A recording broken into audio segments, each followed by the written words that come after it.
Sejam bem-vindos a mais um LatoCast. Esse é o nosso 8º episódio, muito especial, pois iremos falar sobre as nossas aprovações de 23, 24. Apesar de ser o nosso 8º episódio, é o nosso primeiro de 2024. E é com muita alegria que recebemos aqui o professor Charles Negreiros, nosso professor do Lato há 27 anos. Durante esse tempo já foi o nosso professor de História, de Filosofia, de Sociologia, de Socioemocional e atualmente professor de Literatura. Seja bem-vindo, professor. Muito obrigado. Recebemos também o professor Lucas Campos, que está há 5 anos no Lato e é o nosso professor de Química da 3ª série do ensino médio. Obrigado, Camila. E ainda mais especial, recebemos a nossa aluna Carla Luísa, aluna da Unidade Ponta Negra, que é uma das nossas alunas aprovadas no curso de Medicina no PSC, e recebemos a notícia que também é aprovada em Odonto no Vestibular Unificado Einstein. Seja bem-vinda, Carla. Obrigada, professora. Hoje estamos aqui para conversar um pouco sobre as nossas aprovações, mas também para trazer um pouco para vocês sobre a preparação do vestibular, sobre como montar um bom cronograma, métodos de estudos eficientes, como ter disciplina, foco, né, durante essa preparação. E a gente vai começar esse primeiro bloco em cima dessa discussão sobre essa preparação para as provas de vestibular. Bom, interagindo com vocês, para a gente falar um pouco sobre a organização de cronograma, eu imagino o seguinte: quando o aluno precisa montar o cronograma dele, em primeiro lugar, ele precisa enxergar a semana dele como um todo, enxergar o dia dele como um todo e pensar que horas eu vou dormir, que horas eu vou acordar e até que ponto eu vou trabalhar com tudo isso. Então, por exemplo, quando eu estou conversando com um aluno para falar sobre montagem de cronograma, a primeira coisa que eu falo para ele é o seguinte: cara, tu vai dividir lá segunda a domingo, vai colocar os horários da manhã, tarde e noite. E aí muitos alunos têm aquela dificuldade em saber como que eu começo a organizar meu cronograma.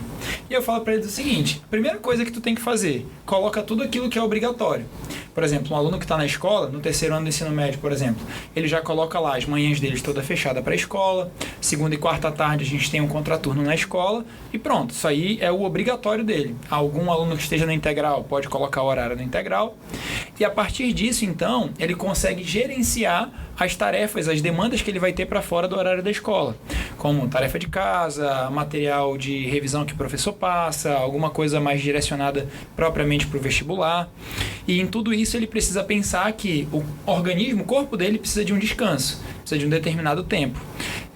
Normalmente diz 8 horas de sono, né? Mas quero saber com a Carlinha qual é a opinião dela sobre essa ideia de 8 horas de sono e de que maneira vocês, alunos do terceirão, conseguem organizar essa parte, vamos chamar de parte flexível, porque no começo do cronograma, eu acho que para o aluno, ele olha para o papel em branco e fica assim: meu Deus, como é que eu vou fazer isso aqui virar um cronograma?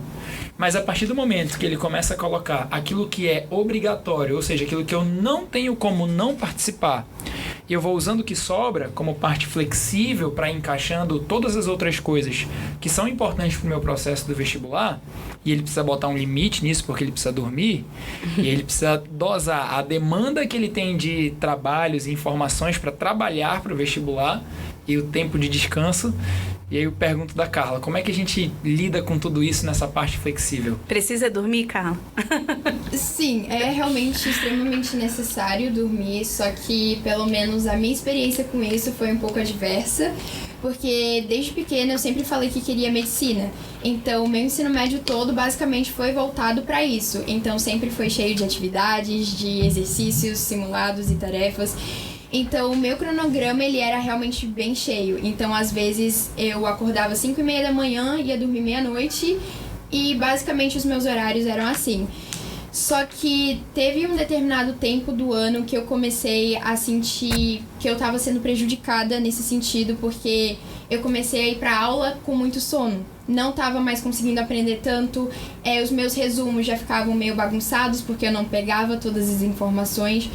Então, assim, essa questão do dormir no mínimo 8 horas é realmente importante e eu aprendi a lidar no sentido de colocar prioridades nas matérias e nas minhas atividades.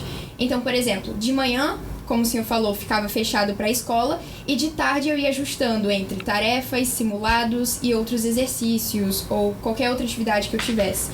E eu tentava fechar tudo isso no máximo até 10 horas, para eu conseguir ter essas minhas 8 horas de sono.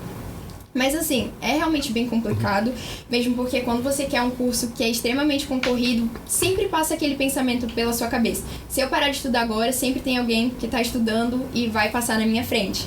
Então eu sempre tive que lidar com isso de pensar que alguém podia estar passando na minha frente, que eu poderia estar perdendo a vaga, o que de certa forma pode ter me prejudicado um pouco, mas ao mesmo tempo tive que aprender a lidar e entender que eu precisava organizar meu horário melhor, com um cronograma. A tua fala me trouxe uma pergunta na cabeça, assim. Que critérios tu utilizava para tentar definir quais disciplinas eram as tuas prioridades, além das tarefas e dos simulados, e quais aquelas que não eram tão prioridades? E como tu acha que a gente poderia ampliar esse pensamento, levando em consideração que alunos diferentes vão ter diferentes dificuldades? Então, assim, será que a gente consegue chegar a pelo menos algum conselho geral para os alunos, partindo da tua experiência, para ele entender como é que eu sei o que priorizar ou quanto priorizar? Sim, então, uma coisa que me levou a escolher o que priorizar e o que não era tão, assim, importante naquele momento foi fazer vários simulados e exercícios, porque ali, olhando provas anteriores, eu consegui ver a probabilidade de cair um determinado assunto. Então, por exemplo, olhando para matemática, cai mais análise combinatória e não tanto, sei lá, parábola. Então, eu focava mais em análise combinatória e deixava a parábola um pouco de lado. Então, acho que nesse sentido de analisar provas passadas, te traz essa consistência de entender o que eu devo priorizar e o que não. E outra coisa também é fazendo provas da escola, por exemplo. Porque se você está fazendo uma determinada prova, sei lá, de biologia, e você sente muita dificuldade, você não consegue captar os assuntos, ou você vê que a sua nota não está tendo aquele rendimento que você queria que tivesse, então tá na hora de focar um pouco mais ali e captar o seu erro. Onde é que eu estou errando, por que eu estou errando, e ir atrás de melhorar. Então eu acho que sempre ver em qual matéria está a sua dificuldade maior e também fazer essas provas anteriores para identificar os tópicos que precisam ser mais estudados. Agora, Carla, deixa eu aproveitar um pouco essa questão de como você se organizou e do método que você usou, porque eu acho que você tocou num ponto-chave. Você diz assim, olha, eu sempre quis medicina. Então, é claro que você já tinha toda uma organização, um esforço partindo desse pressuposto. É isso que eu quero. E no mundo ideal, seria assim, todo mundo já sabe o que quer e direciona esforços para isso. Mas no mundo real, você não foi o seu caso, mas você deve ter lidado com colegas ali nos estudos, muita gente meio ainda chegando na metade do terceiro ano, meu Deus, eu ainda não sei bem, eu não sei se eu quero fazer engenharia, se eu quero tocar piano, estou aqui numa dúvida enorme. E aí eu queria que tu dissesse para mim como é que tu vês essa questão e como é que você definiu até para si mesmo. Porque eu acho que uma boa parte da boa eficiência nisso é você saber o que quer, porque você se planeja melhor. Para esses que estão ainda meio indecisos, eu não sei o que quero, como é que você, dentro da sua experiência, orientaria para eles se descobrirem? Acho que o Lucas queria falar alguma coisa. Ia só brincar, falando, vai que no segundo bloco aparece alguém aqui que passou em odonto, medicina e direito, meio assim, o que eu quero. Então, nesse sentido, eu acho que antes de identificar as matérias que essa pessoa tem dificuldade, ela poderia começar vendo o que ela gosta de fazer. Então, por exemplo, ela está em dúvida entre três profissões. Então, ela pesquisaria um pouco mais sobre isso, a grade curricular, a metodologia, o que ela está indo aprender. E aí, dentro disso, ela veria o que ela mais gosta, o que ela mais acha que combina com ela. E também, se ela veria a vida dela toda voltada para aquilo. Então, assim, eu acho que nesse sentido é muito importante começar com essa questão das matérias que você mais gosta, também participar de feiras de profissões, ou talvez conversar com profissionais que estejam voltados para aquilo e ver se você gostaria de ter aquela rotina ou se você acha que ficaria muito pesado. Então, acho que nesse sentido esse é o primeiro passo para você se descobrir. E aí depois eu acho que sei lá, você já sabe a profissão que você quer no futuro e aí você começa a seguir essa outra parte do cronograma, que seria ver essas onde tem maior dificuldade, o que você precisa estudar mais pro vestibular, porque a gente sabe que dependendo da faculdade os pesos são diferentes, então acho que tudo isso é bem importante. levando em consideração o currículo que a gente tem hoje, que não foi o currículo que as meninas vivenciaram, a gente hoje, na parte diversificada do currículo, tem as eletivas. Então, os alunos que estão nos assistindo, eles têm a possibilidade de testar, né, dentro da área de conhecimento, às vezes até voltado mesmo para algum curso já em específico, um pouquinho, né, sentir um pouquinho ainda dentro da escola, qual o foco trabalhado naquela área ou diretamente naquele componente, ou se a gente está falando de um curso específico, a atuação daquela profissão, né? A Carla usou aquelas palavras que são bem fortes para quem está finalizando a escola, que o que você quer fazer da sua vida, né? O que você vai fazer pro resto da sua vida. A gente realmente tem esse peso quando a gente vai tomar a decisão de que curso superior a gente quer cursar ou que caminho a gente quer trilhar fora da escola. Deixa eu aproveitar só porque eu acho que tem uma coisa para complementar a fala da Carla, e eu falo isso muito para os alunos na sala de aula, porque às vezes é difícil para eles tatearem esse caminho. Eu digo assim, meu filho, se você não sabe o que você quer, comece pensando assim, o que eu não quero, o que eu não gosto, porque você pensar no que você gosta também já vai descartar um monte de coisa, e aí talvez esse funil comece a se organizar melhor. Agora, Carla, eu queria saber uma outra coisa que é muito uma curiosidade minha. A gente fala sobre essa questão da organização, mas eu tenho a impressão, como professor, que muitas vezes esse discurso se perde na cabeça. Parece que o aluno não enxerga o professor como alguém que, não sei se é a capacidade ou a autoridade para dizer, meu filho, faça um organograma, organize períodos de estudo e tal, de descanso. Eu queria saber se para ti, essa organização de estudos, a escola veio com algum tipo de referencial para você, ou já era uma coisa que você tinha e aplicou na sua dinâmica escolar? Bom, na verdade, fazer cronograma já é uma coisa que eu tinha já faz um tempo. Então, eu acho que quando eu entrei no 3º ano do médio, eu acho que eu só comecei a aplicar ainda mais. Porque, às vezes, no 1º ano eu usava, mas às vezes eu me perdia. Então, por exemplo, eu me organizava, botava todas as minhas atividades, mas, por exemplo, no final do dia, às vezes eu não tinha terminado tudo. Então, no outro dia eu precisava voltar e terminar o que eu não tinha que eu tinha feito. Então, assim, eu acho que se você já começa fazendo isso há bastante tempo, você vai lapidando e você vai conseguindo se aprimorar nesse sentido. Então, eu acho que eu consegui, de fato, aplicar de verdade isso nos meus estudos no 3º ano. Mas assim, como já era algo que eu já tinha antes, então não veio da escola em si. Mas, como o senhor falou, os professores sempre indicam. Então, foi até uma forma de eu ver como que eu poderia fazendo essa lapidação. Pensando nos alunos que desistem, tentam aplicar um cronograma e desistem, aí é muito um achismo meu pessoal me colocando no lugar da pessoa, sabe? Imagina que um aluno que está começando a trabalhar com essa metodologia de organizar a semana e tudo mais, eu me sentiria assim, montei meu cronograma, botei horário fixo, botei horário flexível, gente, eu ia ter muito orgulho do meu primeiro organograma. Cara, tu pode me emprestar o teu, Carlinha? Imagina que esse é meu primeiro. Gente, organizei pra a minha... Para o primeiro você já começou bem. Organizei a minha... número 1, por favor. Organizei a minha semana. Nossa, tá tão lindo. Eu ia ter orgulho. Aí vem... A gente planeja a vida, mas nem sempre a vida vai acontecer no dia a dia como a gente quer. Às vezes vai ter imprevisto. Sei lá, faltou luz. Mas, enfim... Alguma coisa aconteceu, saiu do que eu estava planejando. Eu imagino que a pessoa se sente frustrada, porque ela desprendeu muito amor, energia e tempo para aquilo nascer. Então, um conselho que eu sempre dou para os alunos, e eu queria que tu interagisse com isso, Carlinha, é assim, cara, faz um cronograma. Eu gosto de cronograma semanal, não gosto de mensal nem diário, eu gosto de semanal, porque se ele não deu certo, semana que vem tu planeja de novo. Então, na minha concepção, o cronograma ele precisa ser feito com você sabendo que em algum momento tu vai ter que refazer, né? Há quem diga que planejamento de escola é assim, a gente vive replanejando, adaptando as situações que vão acontecendo, vestibular pós-pandemia, enfim. O que tu acha em relação a isso, Carlinha? Bom, em relação a isso, eu gosto mais de fazer o mensal, só que nesse sentido que o senhor falou, realmente, às vezes ocorrem imprevistos no meio do caminho e a gente precisa ficar mudando. Mas eu acho que foi uma das coisas que eu fui aprendendo ao longo do tempo, porque eu sempre gostei de ter uma rotina fixa.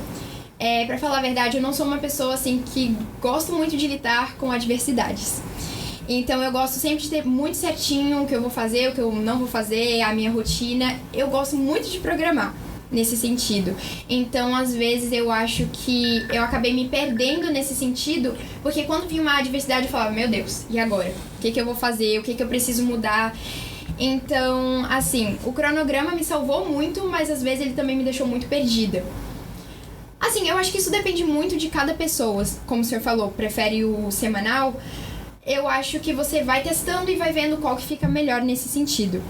Aí vai muito também de como a pessoa gosta. Se ela gosta de tudo certinho ou se ela já consegue tem mais lidar. resiliência para lidar. Exatamente, ou se ela gosta já de organizar. E o que tu diria para um aluno que está passando por essa experiência que eu acabei de contar? Independente do tempo do cronograma, ele montou, não deu certo e ele está sentindo que isso não funciona para ele. Deve ter acontecido com você. Você disse que usou desde o 9º, primeiro, mas em algum momento essa chave virou. Então, que conselho você poderia dar para a pessoa que está nessa situação?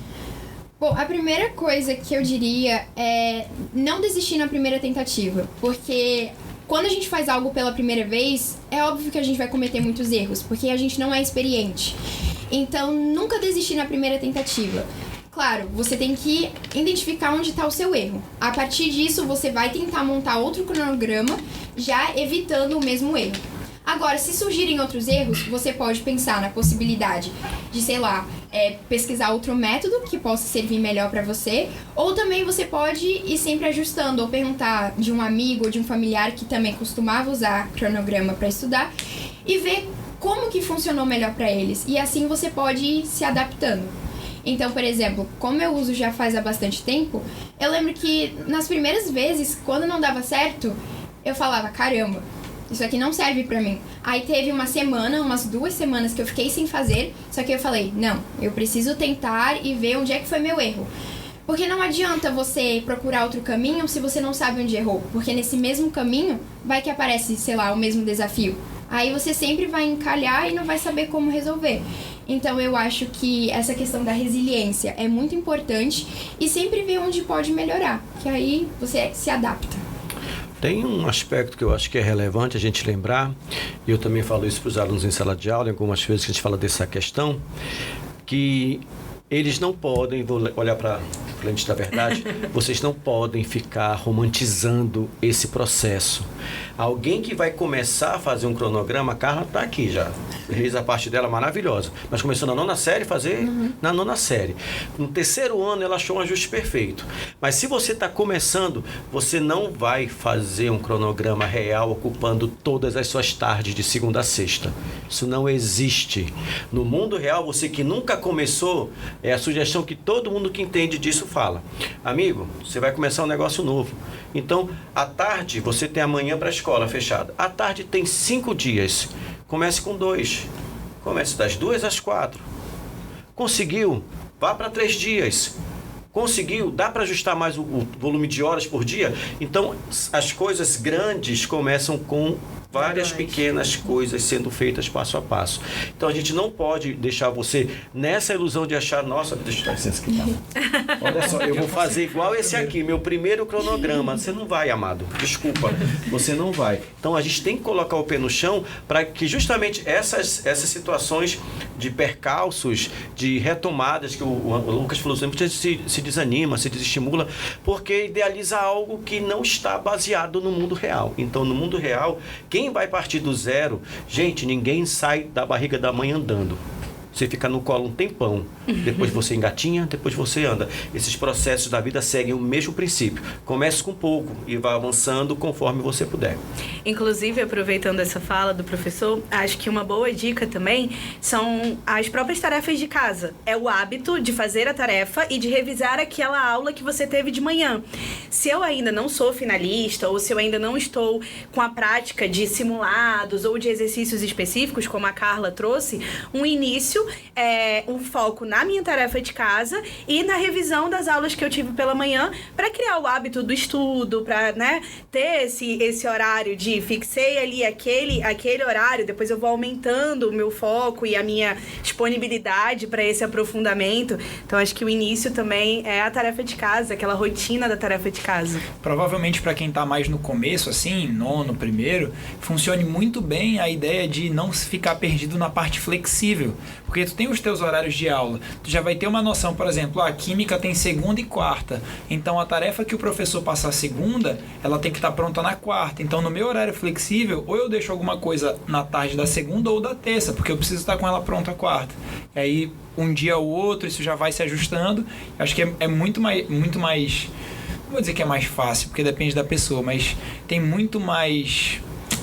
Esqueci a palavra que eu ia usar. Porque no terceiro ano é tudo 8.000, né? Não é nem mais 8, não, é tudo muito intenso no terceiro ano.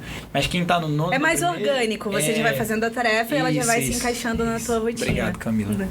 Carlinha, tem mais alguma coisa que você queira trazer pra gente? Alguma dica ou algo que você queira colocar, assim, que você acha importante usar esse espaço?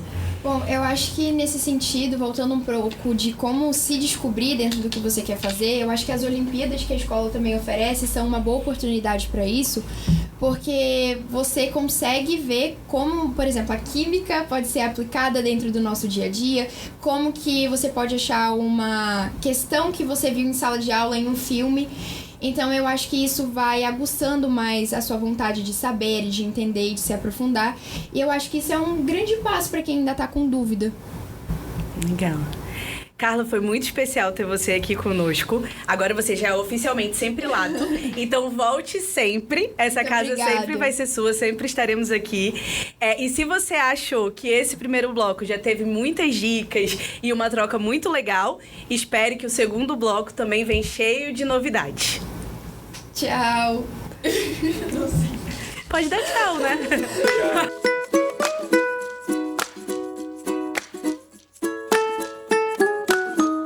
Voltamos para o bloco 2 com uma presença muito especial, a presença da nossa aluna, finalista da terceira série de 2023, Ana Turenko, que foi aprovada em primeiro lugar em odonto pelo SIS, aprovada em medicina no PSC e aprovada em primeiro lugar em direito pelo SISU na Unipampa. Seja bem-vinda, Ana. Obrigada, gente. Vocês viram que todo mundo comemorou, Arrasou, né? arrasou. Agora com a Ana, a gente vai trazer um pouco sobre como fazer uma revisão eficiente, como se preparar nos dias anteriores à da avaliação, técnicas de gestão de tempo, algumas ferramentas que a gente tem, né? Ou dentro da escola, ou da experiência pessoal da Ana, para que a gente tenha tantas aprovações de excelência, assim, como a Ana teve. Ana, quando a gente está se preparando para o vestibular, tem duas coisas que são muito importantes em termos de ações do aluno, né? Uma delas é fazer simulados para ter uma noção de onde ele está, no caminho onde ele quer chegar, e a outra é fazer provas anteriores. Em relação à parte de fazer simulados, levando em conta que o Lato, por exemplo, oferece simulados Enem pelas plataformas, levando em consideração então essas duas coisas, queria que tu interagisse com a gente para falar como que você enxerga a importância de fazer simulados Enem amplos e os simulados PSC que o Lato também faz, simulado SIS que a gente dá para os alunos, qual a importância de você ter o feedback daquilo que você acertou, daquilo que você errou de modo individualizado e também, depois de comentar um pouco sobre isso, se conseguir lembrar de uma vez, para a gente falar sobre em que momento você acha que vale a pena o aluno começar a pegar provas de anos anteriores para se preparar para a prova que vai vir agora e que contribuições isso pode trazer positivas para o aluno que precisa saber aonde que ele está no processo de preparação. E aí, aproveitando só para falar para você que está nos assistindo, não esquecer quando você for fazer as provas anteriores, como você está no novo ensino médio, provavelmente alguns assuntos que estavam para o terceirão de 2023 não estão mais fazendo parte para sua grade, para sua base, para sua matriz. Então você precisa levar isso em consideração também. Bom, eu queria começar falando pelo Enem, porque para mim esse primeiro lugar foi uma surpresa, porque eu não estudei pro Enem. Meu único estudo pro Enem foram os simulados aqui da escola. O Enem veio antes do PSC e era a minha prova mais importante. E eu não quis me desgastar estudando para ele, porque é uma prova que é mais uma resistência do que conhecimento em si. Então, meu preparo todo foram os simulados que a gente teve aqui.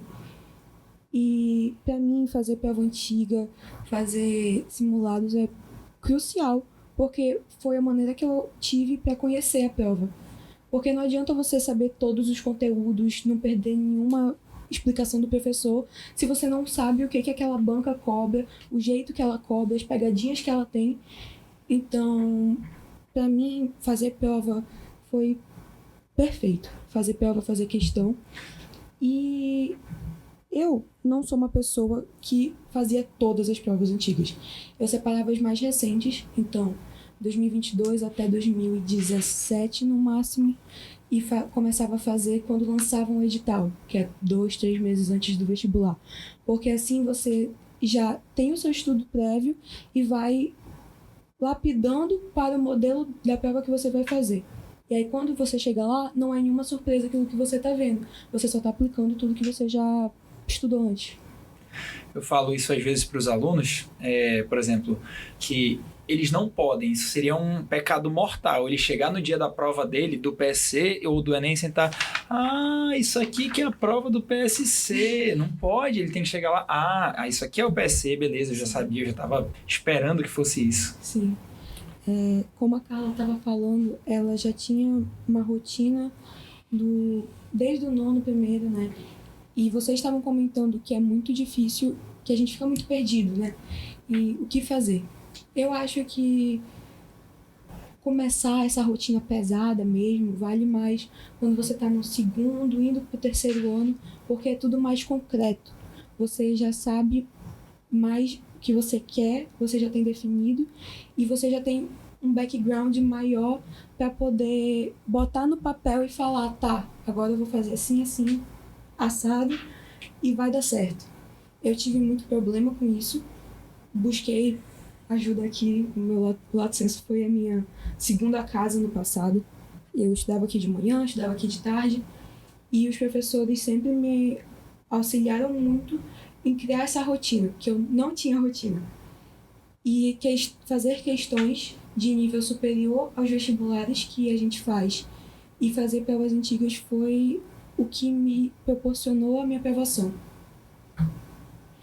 Ana, deixa eu aproveitar um pouquinho esse contexto, porque eu acho que ele tangencia com outra situação que eu considero muito, muito presente. A gente tem tido mudanças, é claro que você não vai sentir isso mais em termos de ensino médio, porque você já pulou essa fogueira, amém, aleluia, mas a gente tem visto as mudanças que ocorrem nas propostas para a educação, com todos os cenários que nós possamos falar, mas o que a gente percebe é que há uma tendência de cada vez mais fazer o aluno perceber o momento que ele vive, o mundo que ele vive, a realidade em que ele está. Sim. Então, nesse aspecto, esses temas de atualidades, eles têm sido uma exigência muito profunda no 3º ano, e ainda também tem um aspecto que eu acho que ele faz ressonância, que é muitas vezes a atualidade, o dia de hoje, como o repertório da tão temida redação. Sim. Né? Que muitas vezes, não só no tema da redação, mas no repertório que você traz para desenvolver essas questões da atualidade, elas vão aparecendo. E a gente tem muito essa ideia de fazer você aluno ter repertório, eu acho horrorosa essa orientação. Vê o jornal. O que é ver o jornal, né? Aí eu queria saber como é que você trabalhou essa situação. Às vezes eles são mais pertinentes na área de humanas, na área da redação, né? Mas há uma demanda que está acontecendo e como é que você lidou com isso, né? Como é que você se preparou para esses temas da atualidade? Se nas suas redações isso apareceu, como é que foi para você essa experiência? Assim, cada vez mais os vestibulares eles estão indo mais para a matriz do Enem, né? Os vestibulares aqui do Amazonas, como o PSC, eles não cobravam tanto atualidade e no meu PSC teve muita atualidade. Foi uma surpresa, aliás. E eu acho que cabe ao aluno ver que todos eles estão se voltando para esse ponto e começar a se interessar mais. Eu fazia redação. Toda semana eu fazia uma redação diferente e sempre a professora passava temas que estavam em alta. Então, teve a PEC da empregada doméstica, que caiu no Enem do ano passado, teve guerra Ucrânia e Rússia, teve Israel e Palestina. Então, a gente tem que pesquisar para saber pelo menos o básico e dali, do básico que a gente sabe, desenvolver alguma coisa que vai estar no molde que eles querem e ter uma pontuação elevada, né? Eu não gostava de assistir jornal. Não gostava. mas minha mãe sempre me falava, então por isso que eu estava sempre antenada das coisas. E também eu pesquisava questões que tinham a ver com esses assuntos. Quando estava estudando para o PS3, tinha questões das guerras que estavam acontecendo, dos vestibulares lá do Sudeste e Sul. Eles pegam muito pesado nas atualidades. E nas próprias questões eu ia aprendendo coisas que eu não sabia e ia aprimorando o meu conhecimento mesmo em relação a tudo que acontece no mundo. Um exemplo que dá para citar no PSC, não lembro qual foi, mas foi recente, logo após as eleições presidenciais, teve um... Foi tua prova? Não, foi do terceiro do meio, que fizeram em maio. Ah, entendi. Teve um rapaz que ele viralizou na internet porque ele subiu no ônibus e ficou agarrado no ônibus porque ele era contra os resultados das urnas. E o PS, não foi nem em Manaus, ou foi, não sei, acho que não. Mas, e o PSC trouxe isso numa questão, naquele mesmo ano, para ver como eles sempre estão ali antenados. Um outro caso que eu lembro, agora lembrando de química mesmo, foi um acidente que teve em Manacapuru, com Tucumã. O pessoal colocava uma substância, carbeto de cálcio, para amadurecer os frutos. E aí teve um menino que faleceu, veio a óbito por causa do carbeto. E aí, desde aí, lançaram uma lei estadual que é proibido a venda de carbeto em Manaus e o PSC fez 6 questões só envolvendo esse contexto para uma prova de PSC1. Pois é. Muitas vezes, o próprio estudo no banco de questões traz um pouco desse repertório. Ainda um repertório recortado, né? Porque é aquele repertório em cima da contextualização da questão ou do suporte que a questão traz, mas de certa maneira já é uma estratégia, né, de adquirir um pouco desse repertório, ou então pelo menos entender que abordagem aquela prova traria para determinada atualidade, como os exemplos que o Lucas deu. Pois é. Por isso que eu digo que é tão importante você fazer as provas antigas para conhecer o jeito que eles cobram. Porque o PSC é muito assim. Ele dá uma situação que aconteceu ou aqui ou em outro estado do Brasil, mas ele dá todo o contexto que não tem nada que a gente vê na escola, propriamente dito, e aí, em cima desse contexto, ele vai pegando os assuntos que são dados em sala de aula. Uhum. E quando você percebe isso, você fica, meu Deus, tá, eu sei responder, não é nada absurdo, e tá tranquilo. Fazer isso, né, de pegar questões, pegar provas, pegar simulados, ajuda muito também na questão da ansiedade. Eu sou uma pessoa muito ansiosa, e no meu PSC3 eu fiquei muito ansiosa por superstições que, enfim. E aí eu lembro de abrir a parte de matemática, olhar, e eu não sabia fazer nada. Só que era puro nervosismo. Sim. E aí eu falei, não, eu fiz todos os outros e o meu não vou conseguir fazer. Aí eu fechei a prova, respirei, comi meu lanchinho. E aí eu fui fazendo, assim, pelo que eu tenho mais facilidade. E por último eu deixei as questões que pra mim realmente eram impossíveis. E eu gabaritei matemática. Então... Que legal. Então, muitas vezes, pessoas querem ter rotinas muito desgastantes, que não têm as 8 horas de sono, e quando chega na hora da prova, elas não trabalharam o mental delas e elas saem mal, erram muita besteira, porque não conseguem trabalhar com a ansiedade que elas têm. E isso é muito desse estigma que eles criam, que para você passar em medicina você tem que ter uma rotina, que você dorme 2 horas por dia, você faz todas as provas, todas as questões. E não é assim, o estudo é muito individual. Só que, mesmo tendo essas individualidades de cada pessoa, as provas e questões são indispensáveis. Você não vai conseguir se dar bem só com o conteúdo dado em sala de aula. Porque eu conheço muita gente que sabe muito, mas não sabe aplicar no que é cobrado, entendeu? Então, tem esses momentos para revisar conteúdo. Para mim, era a melhor coisa ver uma videoaula e escrever, porque eu aprendo escrevendo, e depois pegar 30 questões daquela aula e fazer, e pronto. Quando chegasse perto do vestibular, eu retomava aquele assunto de uma forma mais dinâmica, para não perder tanto tempo, porque nós não temos tempo. E é assim, você tem que persistir, você tem que... Poxa, tenho dificuldade em tal matéria. Foca naquela matéria, deixa as matérias que você tem mais facilidade de lado, porque aquilo ali você sabe que você consegue aprender e aplicar de uma maneira mais simples. E focar no que você tem dificuldade. Esse negócio de temos todo o tempo do mundo é só pro Renato Russo Legião Urbana, né? Inclusive, a nossa prova, ela tem um tempo limitado. Sim. A gente tem uma quantidade de questões ali para gerenciar durante esse tempo. E acho que uma contribuição legal que a gente poderia tentar trazer para quem está acompanhando a gente é: como que você acha, como que você consegue enxergar, olhando para o seu passado, a Ana talvez mais... iniciante, vou chamar de imatura, mas iniciante que não tinha essa maturidade de prova, e a Ana que chegou no final já 46 no PSC2, e depois para cima do PSC3, e que adquiriu essa maturidade.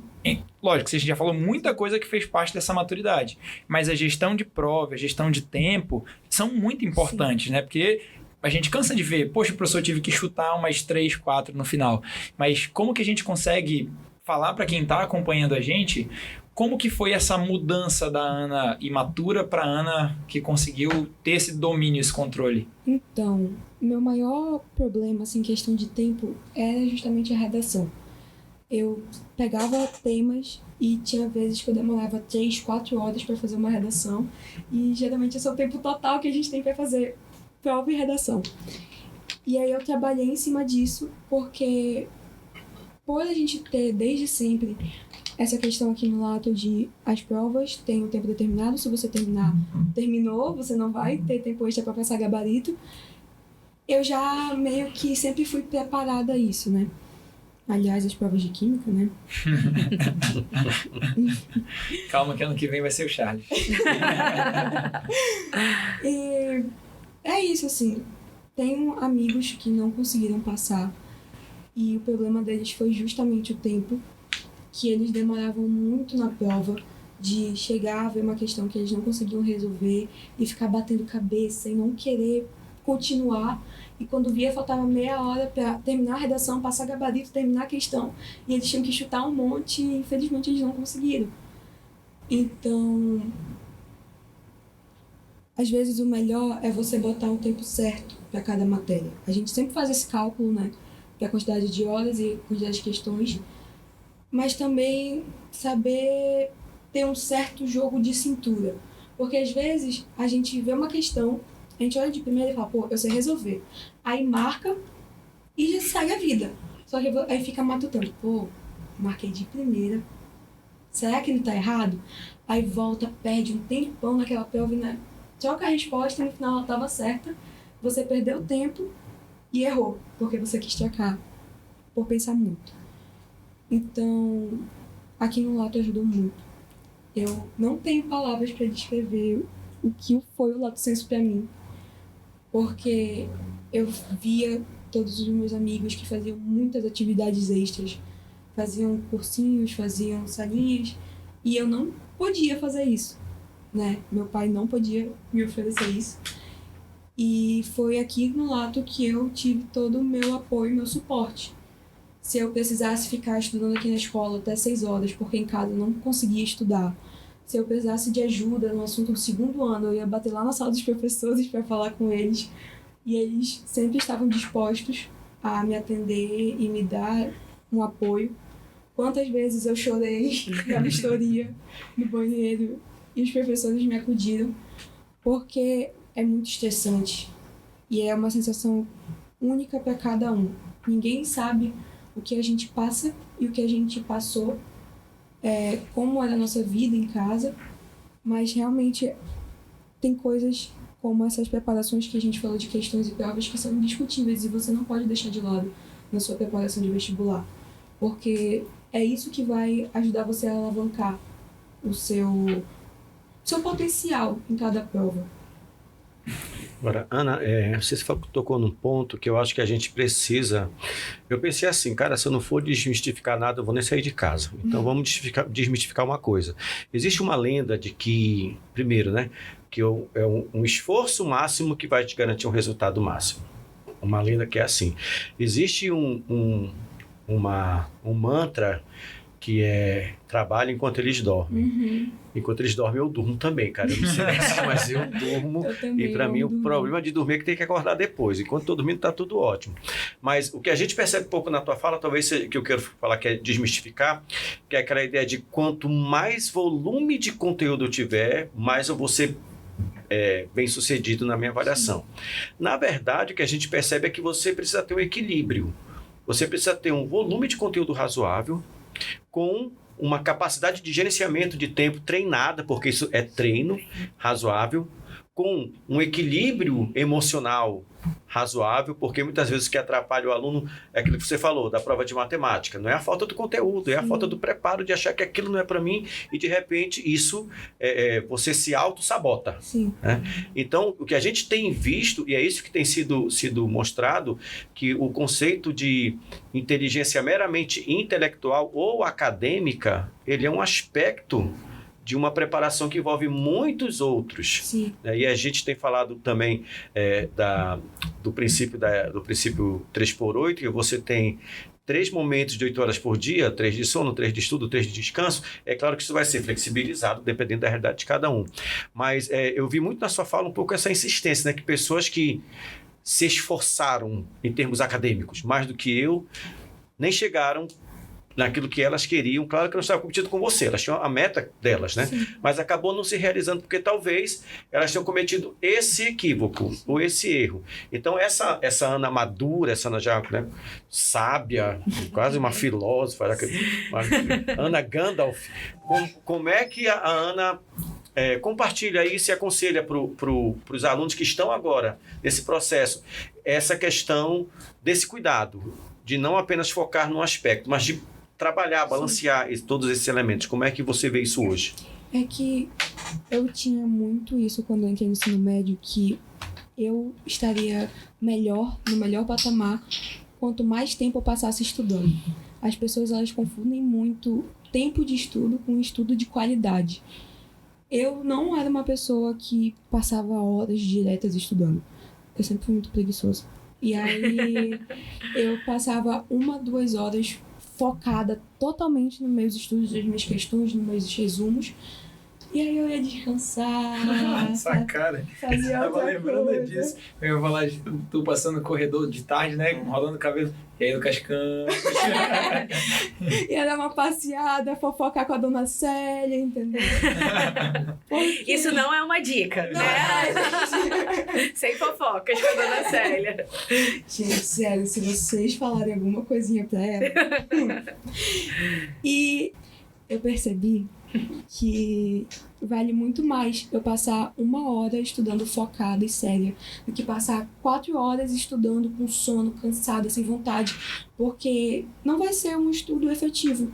Aquelas 4 horas eu vou ter enrolado mais do que estudado e no final eu só perdi um tempo que eu podia estar aproveitando de outras maneiras. Então, com o passar do tempo, eu fui percebendo isso, que a minha rotina, ela não tinha que ser voltada completamente aos estudos. Eu podia viver minha vida, eu podia aproveitar meu 3º ano, sair com os meus amigos para ver um filme e mesmo assim ainda me dá bem. Porque quando eu vim aqui para a escola, das 7 até 1 da tarde, que era o tempo das aulas, eu ficava focada. 1 hora ou outra, né? Já estava com o Lucas Campos, mas a maior parte eu estava ali para fazer minhas atividades, para ouvir o professor, para tirar minhas dúvidas. E quando eu chegava em casa, já eram outros 500. Era o momento que eu ia ver onde... eu quero descansar agora à tarde, para estudar mais de noite, aí eu vou dormir menos, só que eu funciono mais à noite do que à tarde. Então, meu estudo vai valer mais à noite do que à tarde. Mas tinha dias que eu preferia estudar de tarde e dormir mais cedo, porque eu gosto de dormir. E eu fui achando esse equilíbrio, sabe? A gente tem que olhar para nós e ver nossos pontos fortes e fracos para poder traçar o nosso caminho. Não adianta a gente olhar para um aprovado de 2021, eu digo isso para meus amigos, para mim, o Felipe Mestrinho, ele era o meu ídolo. Tá? Ele e Beyoncé, a mesma pessoa. Só que eu não conseguia ter a rotina que ele tinha. E eu me cobrava muito por causa disso. Mas aí quando eu aprendi que eu sou eu, Felipe Mestrinho, tudo mudou. Porque ninguém é igual. Ninguém tem as mesmas facilidades. Ninguém tem o mesmo hábito, né? Tem pessoas que são mais diurnas, eu era muito noturna, amava estudar de madrugada, não façam isso. Eu amava estudar de madrugada. E foi quando eu fui percebendo isso que, poxa, eu tenho que olhar mais para mim e para o que é mais importante para mim e o que me faz melhor, que eu cresci, entendeu? No início do ensino médio, eu queria muito ser que nem os outros. E eu me frustrava muito, porque eu não conseguia ser que nem os outros. Eu nunca consegui. Mas eu tentava, caía, aí eu ficava meses lá e não saía de lugar nenhum, porque eu continuava insistindo em ser que nem outros. E aí a pessoa tem que perceber isso, que é um processo muito individual e que ela não pode ser tão bruta com ela, de querer estudar 24 horas, dormir meia hora e ir pra escola, entendeu? Porque não vai dar certo. Agora vai ter um monte de gente querendo ser a Ana Turenko. Inclusive, eu tava dando aula hoje, né, na 3C e na 3B, e aí teve um momento que ele falou assim, não, professor, essa cadeira aqui, ó, parece que eles sabem onde vocês sentavam. Essa cadeira aqui era do Renzo Flores, ali era a Ana Turenko na 3C, que era na sala do meio, né? Aqui pisaram ídolos. Os próprios Beyoncé do lado. Ana, você falou desse ponto, assim, de buscar esse equilíbrio, eu falo um pouco de customizar, né? Saber a nossa rotina, como é que a gente funciona. Isso é tão importante porque a gente percebe hoje, assim, de hoje não, já é uma rotina de alunos e isso também acaba sendo um elemento de fragilidade, de dor para eles. Aquela que você falou assim, prefiro 1 hora bem trabalhado do que 4 horas disperso. A gente vê muito isso, ele menino falando, mas eu estudei 4 horas e como é que não sei o que... Ele não estudou 4 horas, ele ficou 4 horas ocupado, né, com um processo totalmente assistemático, confuso, que poderia ter sido muito mais bem resolvido em 1 hora, 1h30, 2, né? Então, a gente percebe muito isso. E, às vezes, eles têm essa sobrecarga que eles criam para si, de desgosto, que não, professor, como é que eu estudo tanto e não consigo? É porque você está despendendo muito tempo e muita energia com coisa que está dando pouco resultado, né? Então, a gente tem que aprender realmente com essa sua fala e de outros que encontrar o nosso caminho, né? Claro que a gente tem uma série de orientações, a gente falando sobre isso, mas você que vai conseguir definir o que serve para você, o que funciona, qual é o seu time. Você estava falando agora há pouco, eu lembrei muito quando era da sua idade, nos anos 80, né? Que era o lance de dormir à tarde para funcionar até entrar a madrugada. Eu era desse time mais também dos notívagos, hoje já não consigo mais, depois de meio século de idade. Mas a gente vai percebendo isso, né? Como é que a gente cria uma rotina que funciona para nós. E aí você deu assim um tiro certo. Parar de se comparar com os outros, porque os outros que deram certo foram tão somente outros que encontraram o caminho deles para funcionar certo. Né? Como agora esses que estão aí, eles têm que ouvir um monte de gente, tem que ouvir você, Carlinhos, esse povo todo, mas eles têm que encontrar aquilo que vai funcionar, que vai ser eficiente para eles. Eu acho que assim, é primorosa essa sua fala para a gente fazer alguns meninos perceberem que eles se martirizam, que eles se machucam, que eles sofrem dentro de si, muitas vezes essa expectativa de fazer o que um outro fez, ao invés de descobrir como ele vai se fazer, como ele vai se construir, como ele vai se realizar. E como ele vai aproveitar as ferramentas, né? A gente citou aqui os simulados, os simulatos. A gente sabe que próximo às provas de vestibulares, a gente para o nosso planejamento para fazer os intensivos, aquelas revisões mais focadas e retomar ali todos os conteúdos, as dicas, aqueles tipos de prova.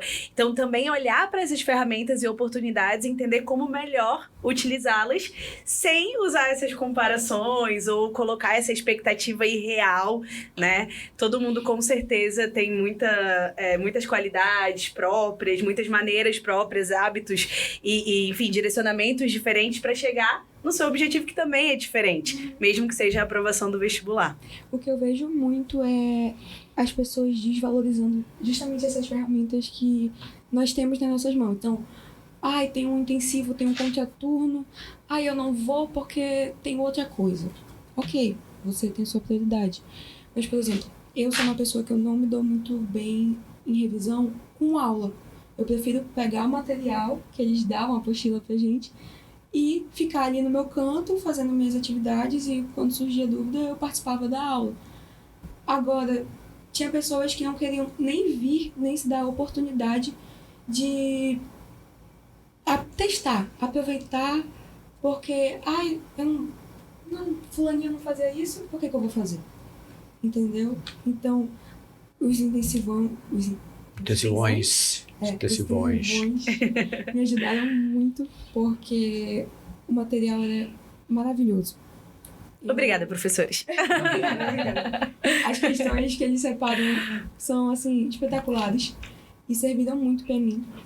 E, voltando para aquele ponto de individualidade, eu sempre fui uma pessoa que eu preferi pegar muito pesado 2 meses antes das provas, e quando chegava mais perto da prova, eu ia pegando cada vez mais leve no meu estudo, porque eu sabia que se eu ficasse até o último minuto naquela pressão, eu ia chegar no dia da prova e eu ia estar muito cansada. Então, tem justamente aquilo que falam, que um dia antes da prova não façam nada, mas cada um é cada um. Então, por exemplo, eu não fazia nada, mas a Carlinha não conseguia fazer nada. Te entregou, Carla. Entreguei. Mas Ai, Carla.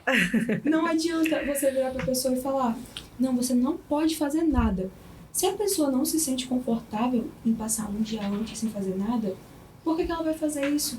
Ela só vai ficar mais nervosa pro próximo dia. Então, o último dia não pode ser um dia pesado, mas também você tem que aproveitar da maneira que você quer aproveitar.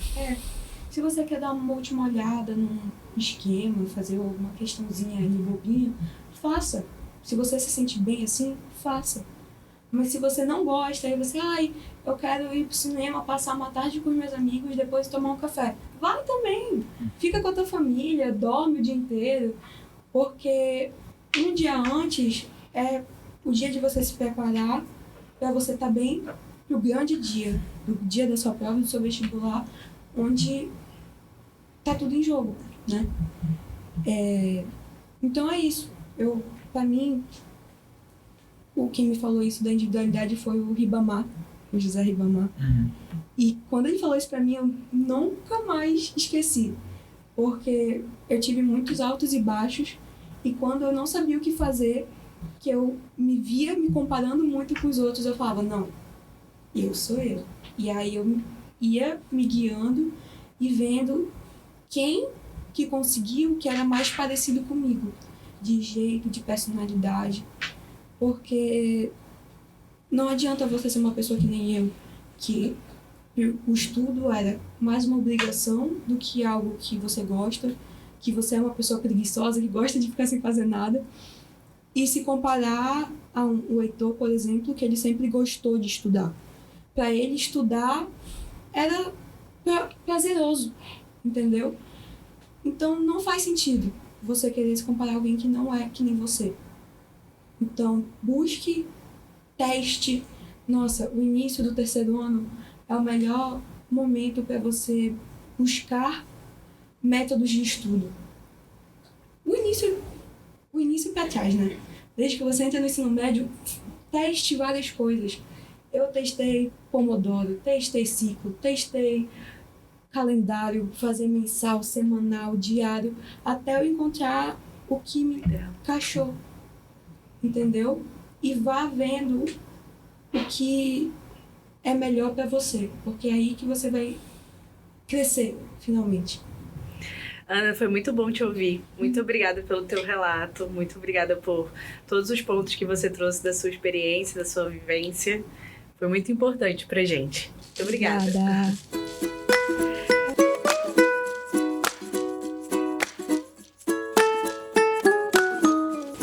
para finalizar esse episódio tão especial, vamos trazer um pouco dos nossos resultados durante o ano passado. Nós tivemos a felicidade de receber o nosso resultado de Enem, né? Havia um tempo que o resultado do Enem não era divulgado em relação às escolas, ao ranking de escolas, e no ano passado a gente teve a divulgação do Enem 2022 e o Lato mais uma vez foi primeiro lugar do Enem. Em 10 anos de divulgação, ficamos 7 vezes nesse primeiro lugar e 4 anos consecutivos, né, os 4 últimos anos de divulgação de resultado, temos o primeiro lugar do Enem. Além desse grande resultado, a gente tem os nossos resultados de CIS. A gente trouxe aqui um pequeno recorte dos nossos destaques. Então, nós tivemos 70% das vagas destinadas à medicina para ampla concorrência são dos nossos alunos de 2023, assim como 85% das vagas destinadas à odontologia também são dos nossos alunos. E, além disso, tivemos 7 lugares diversos, 7 primeiros lugares em cursos diversos, né, também no CIS da UEA. Além do CIS, a gente teve os resultados do PSC, onde tivemos 60%, as meninas são parte desses 60% de medicina do PSC. Além dos 60%, 7 lugares também, 7 primeiros lugares de cursos diversos no PSC. E por último, tivemos a divulgação do SISU, né?